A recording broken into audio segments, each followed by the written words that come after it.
survei, quick count, exit poll, dan real count itu bagian dari ilmu statistika. Pada kesempatan kali ini, Channel Bagi Pria akan belajar tentang matematika mengenai statistika. Apa saja? Yaitu ada tabel distribusi frekuensi, histogram, kemudian ada polygon frekuensi, dan OGIF. Oke, kalau masih bingung silahkan komen di bawah. Kalau kamu suka video ini, silahkan tekan tombol like dan share agar teman-teman kamu juga tahu, dan subscribe agar kamu tidak ketinggalan update dari channel ini. Oke, mari kita belajar bersama.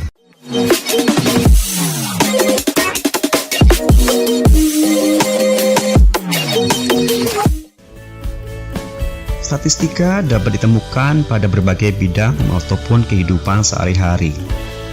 Pada kehidupan sehari-hari, statistika dapat digunakan antara lain untuk menghitung nilai rata-rata ulangan matematika di suatu kelas, atau menghitung nilai rata-rata berat sebuah semangka yang dipanen dari sebuah kebun, atau lagi tinggi badan yang paling banyak dari sekelompok siswa. Terus contoh yang lain, akhir-akhir ini kan kita mendengar istilah quick count, real count, terus apa lagi nih, exit poll, seperti itu ya. Itu juga bagian dari ilmu statistika. Oke, nanti kita akan mendalaminya. Mari kita belajar bersama ya. Baik, statistika sendiri itu kalau kita kelompokkan ada 3 hal, yaitu mengenai pengumpulan data, kemudian penyajian data, dan yang terakhir adalah pengolahan data. Hasil olahannya data inilah yang akan dipakai untuk membuat suatu keputusan. Baik, kita ke yang pertama, yaitu tentang pengumpulan data. Ada 4 hal istilah yang kita pelajari di sini, yaitu ada datum, data, kemudian populasi, dan sampel. Dalam kehidupan sehari-hari, kita kan sering menemukan keterangan-keterangan dari sebuah kejadian gitu ya, atau objek ya, baik yang berupa angka, berupa simbol, atau sifat sebelum mengambil keputusan. Nah, kumpulan keterangan-keterangan tersebut disebut data. Misalkan, data perolehan nilai ulangan harian matematika di kelas 10 dari 400 siswa. Ya, itu namanya data. Sedangkan untuk masing-masing keterangan itu disebut datum. Misalkan siswa A nilainya 45, siswa B nilainya 79, siswa C nilainya 90. Itu namanya datum ya. Jadi data adalah bentuk jamak dari datum. Oke. Kemudian ada istilah populasi sama sampel. Pada proses pengumpulan data tentunya dibutuhkan objek yang sesuai dengan keterangan yang akan dikumpulkan. Misal ingin mengetahui misalkan ingin mengetahui pendapat pelajar SMK di Purwokerto gitu ya, mengenai keinginan melanjutkan pendidikan ke perguruan tinggi, ataukah bekerja, atau mengikuti kursus-kursus tambahan keahlian khusus gitu ya setelah lulus sekolah. Nah, untuk itu perlu dilakukan jajak pendapat dengan para pelajar SMK tersebut yang berdomisili tentunya yang di Purwokerto. Nah, pelajar SMK yang berdomisili di Purwokerto ini dalam hal ini disebut sebagai populasi. Jadi semua siswa yang ada di Purwokerto atau Kabupaten Banyumas ini namanya populasi. Namun demikian, dalam pelaksanaannya biasanya cukup diambil sampelnya saja ya. Cukup diambil beberapa pelajar SMK yang dapat mewakili.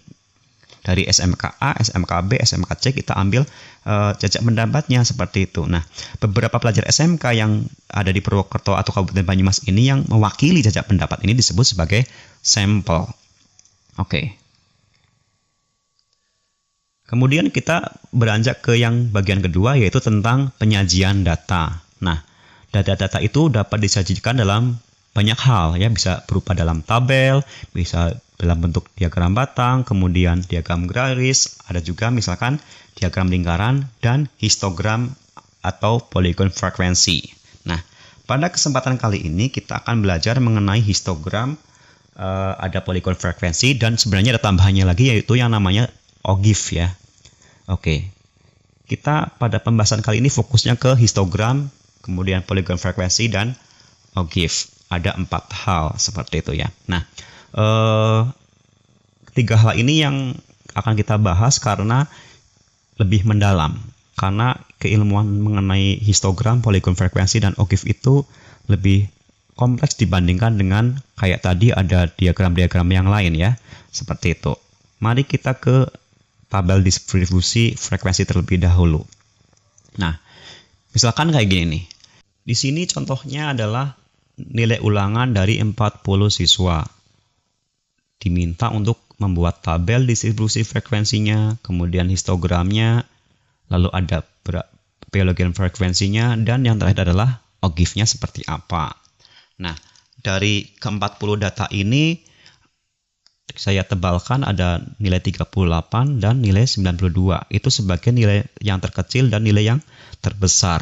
Nah, untuk dapat membuat sebuah tabel distribusi frekuensi, kita minimal ada 3 hal yang harus diketahui, yaitu tentang jangkauan, banyak kelas, kemudian panjang kelas. Jangkauan sendiri rumusannya adalah nilai maksimal dikurangi nilai minimal, nilai yang terbesar dikurangi nilai terkecil. Oleh karena nilai terbesar adalah 92 dan yang terkecil adalah 38, maka kita peroleh hasilnya jangkauannya adalah 54. Kemudian yang kedua adalah panjang kelas yang kita singkat sebagai K. Rumusannya adalah 1 ditambah 3,3 log 40. Nah, 40 itu apa? 40 adalah jumlah datanya. Ada 40 siswa. Log 40 artinya kan log 4 dikalikan 10 ya. 40 itu 4 kalikan 10. Yang kalau kita uraikan lagi menjadi log 4 ditambah log 10. Log 10 sendiri nilainya 1, sedangkan log 4 0, gitu ya. Berarti 1 koma nih, 1 koma dikalikan 3,3. Hasilnya itu 5,29 lah. 5,29 ditambah 1 hasilnya adalah 6,29. Nah, untuk banyak kelas sendiri harus dalam bentuk bilangan bulat. Karenanya kita bulatkan ke atas nih untuk banyak kelasnya. Yaitu 6,29 dibulatkan menjadi 7 kelas. Kemudian yang ketiga adalah panjang kelas atau P. Panjang kelas ini didefinisikan sebagai jangkauan dibagi dengan banyak kelas. Jangkauannya 54, banyak kelasnya ada 7, maka diperoleh panjang kelasnya adalah 7,7. Dan ini juga harus bilangan bulat dan kita bulatkan ke atas yaitu ada 8. Artinya apa sih panjang kelas ini? Kita simak berikut di tabel frekuensi berikut ya, tabel distribusi frekuensi berikut. Nah, ini dia hasil tabel distribusi frekuensinya. Di sini ada 7 ya kelasnya ya, 1, 2, 3, 4, 5, 6, 7. Kemudian jangkauannya 54, artinya dari yang terkecil sampai yang terbesar, dan panjang kelasnya kan 8. Artinya apa sih? Kita lihat baik-baik. 38 sampai 45 kan ada 38, 39, 40, 41, 42, 43, 44, 45. Itu ada 8 ya. Nah, itu yang disebut dengan panjang kelas ya. Makanya kita harus menggunakan bilangan bulat. Nah, inilah tampilan dari tabel distribusi frekuensi, memuat nilai, kemudian nilai tengahnya. Nilai tengah yaitu antara nilai maksimal sama minimal per kelasnya. Nah, frekuensi itu apa? Itu jumlah siswa yang mendapatkan nilai di antara 38 sampai 45 itu ada 2. Begitu pula misalkan untuk antara 62 sampai 69 ya, termasuk 62 dan termasuk 69 ada 7 siswa. Oke, itu mengenai frekuensi. Kita lanjut ke histogram. Nah, untuk histogram sendiri, selain nilai tengah dan frekuensi, kita perlu juga ada istilah batas bawah, batas atas, tepi bawah, dan tepi atas. Batas bawah dan batas atas bisa kita lihat dari nilai nih. Batas bawah itu yang sebelah kiri ya, 38, 46, 54 sampai 86. Dan batas atas sendiri itu yang sebelah kanan dari nilai, yaitu 45, 61 dan seterusnya sampai 93. Kemudian tepi bawah, tepi atas. Tepi bawah sendiri rumusannya adalah batas bawah dikurangi setengah, dan tepi atas adalah rumusannya adalah batas atas ditambah setengah. Diperoleh data-data ini. Nah, dengan menggunakan data-data inilah kita bisa membuat sebuah histogram. Bagaimana histogramnya? Seperti ini. Nah, frekuensi kan menyatakan jumlah siswanya berapa yang mendapatkan nilai antara misalkan ini 37,5 sampai 45,5 gitu ya. Nilainya ada 2 siswa yang dapat nilai segitu. Kemudian yang di antara 45,5 sampai 53,5 itu ada 8 siswa, dan seterusnya. Misalkan yang terakhir ini siswa yang mendapatkan nilai 85,5 sampai 93,5 ada 3 siswa seperti itu. Nah, yang dipakai dalam histogram untuk batas-batasnya adalah tepi bawah kelas dan tepi atas kelas. Ini tepi bawah kelas yang pertama, tepi atas kelas yang pertama, sekaligus sebagai tepi bawah kelas yang kedua, dan seterusnya sampai yang terakhir.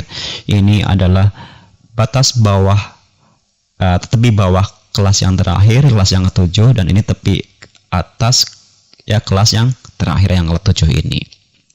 Baik, yang mendatar adalah nilai, yang vertikal adalah frekuensi. Kemudian kita ke polygon frekuensi. Polygon frekuensi sendiri poin-poinnya adalah berada di nilai tengah ya. Nilai tengahnya tadi antara 38 sampai 45 misalkan ya, itu 41,5. Ada berapa siswa? 2 siswa. Nilai tengahnya 49,5, ada berapa siswa? 8 siswa. Dan seterusnya sampai misalkan kita ambil contoh yang ini dengan nilai tengah 81,5, ternyata ada 7 siswa. Ini namanya polygon frekuensi. Nah, kadang-kadang kita juga perlu menggabungkan dua-duanya, yaitu antara histogram sama polygon frekuensi. Ini adalah gambaran mengenai gabungan antara histogram sama polygon frekuensi. Kalau kita simak ulangi lagi, bahwa kalau polygon frekuensi itu poin-poinnya adalah di nilai tengah, sedangkan histogram poin-poinnya adalah di tepi bawah dan tepi atas masing-masing kelas. Oke, kita lanjut ke OGIF. Nah, OGIF sendiri itu masih menggunakan data nilai dan frekuensi. Kemudian ada istilah frekuensi kumulatif naik dan frekuensi kumulatif turun. Jadi awalnya kan yang 38 sampai 45 ada 2 siswa. Nah, yang selanjutnya kan ada 8 siswa.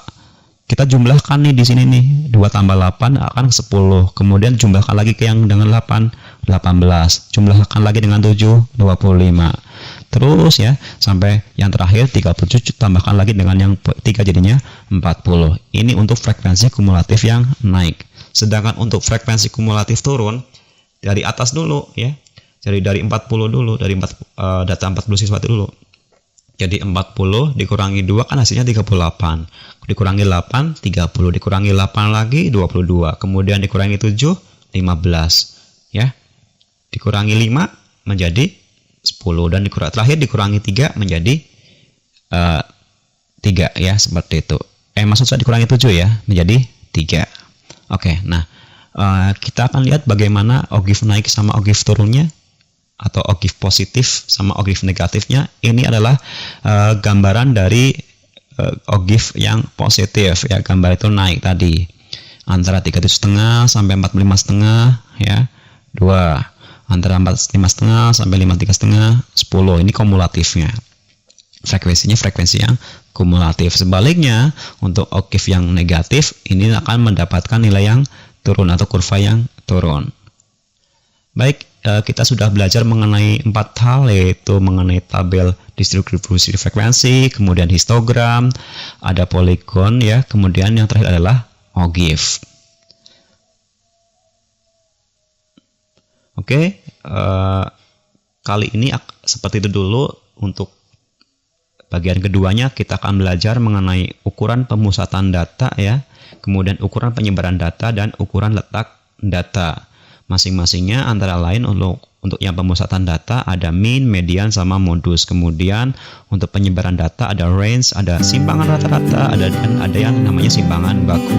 Dan yang terakhir dari ilmu statistika adalah tentang letak data. Ada 3 hal, yaitu kuartil, desil, kemudian persentil. Oke, thanks for learning. Jika ini membantu kalian, silakan like dan kemudian komen kalau masih ada yang bingung. Kemudian bolehlah share atau subscribe ya. Oke, sampai jumpa lagi.